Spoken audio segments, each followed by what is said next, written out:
History remembers Napoleon Bonaparte as the brilliant general, the master strategist, the man who crowned himself emperor in defiance of tradition. He reshaped Europe through sheer force of will, bending kings and nations to his ambition. But there was one power he could not conquer, one enemy that refused to yield: the Catholic Church. This story is based on Napoleon Bonaparte versus the Pope by Cy Kellett in Catholic Answers magazine.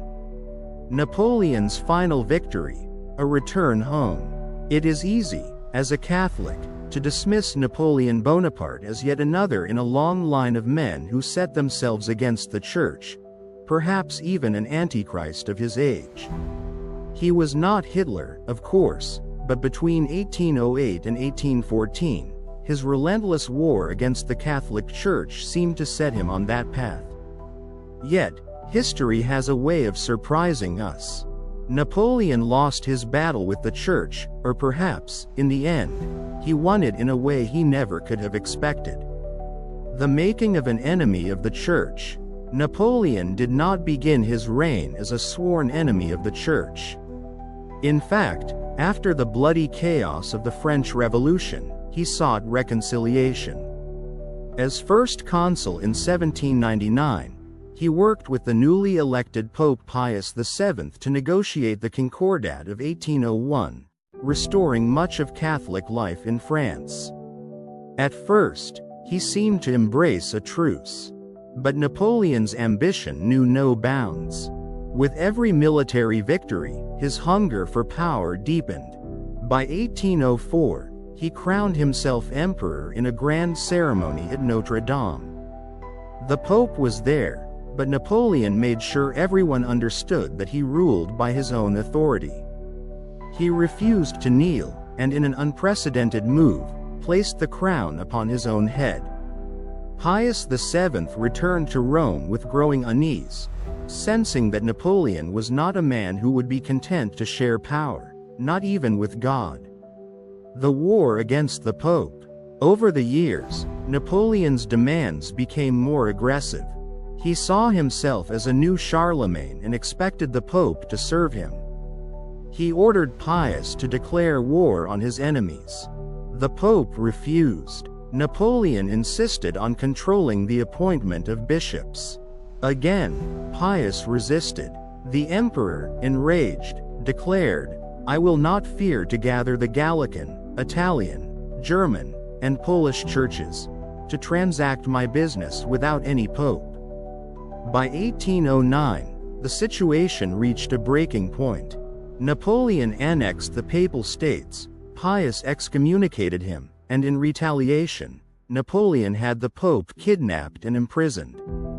For nearly 5 years, Pius VII suffered in captivity. At times, he was held in relative comfort. At others, he was subjected to deprivation, isolation, and even life-threatening illness. But through it all, he remained steadfast. "If our words fail to touch your Majesty's heart," he had written to Napoleon before his imprisonment, "we will suffer with a resignation conformable to the gospel. We will accept every kind of calamity as coming from God." And calamity did come, but not only for the Pope. Napoleon's own defeat, Napoleon's mistreatment of the Church had unintended consequences. In Spain, where Catholics had long resisted anti-clerical forces, his war against Pius turned the people against him. The Spanish rose in rebellion, igniting a brutal war of resistance, one that would cost Napoleon hundreds of thousands of men and weaken his empire. Then came his disastrous campaign in Russia, where his once invincible Grande Armée was shattered. His power crumbled. By 1814, he was forced to release his prisoner, the Pope, who returned to Rome as a hero. Napoleon was exiled to Elba. Then, after a brief return to power, he suffered his final defeat at Waterloo in 1815. The once mighty emperor, who had dictated the fate of nations, now found himself a prisoner on the remote island of St. Helena, left to face his failures and, perhaps, his soul.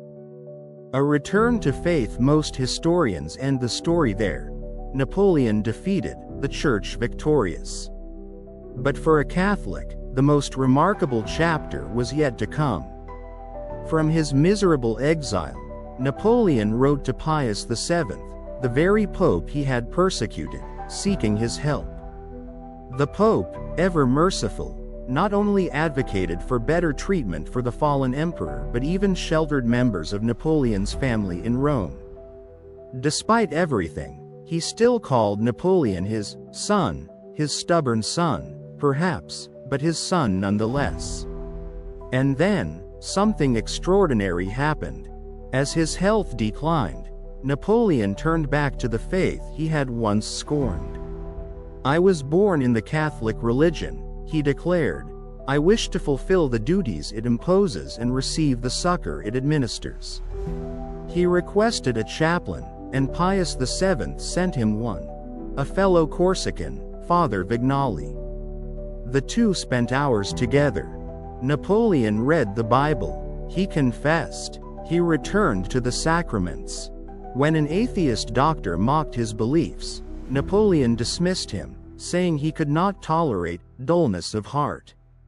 When he died in 1821, his simple room was open to the Eucharist in the chapel he had built. And in his will, Napoleon left a final, powerful testimony.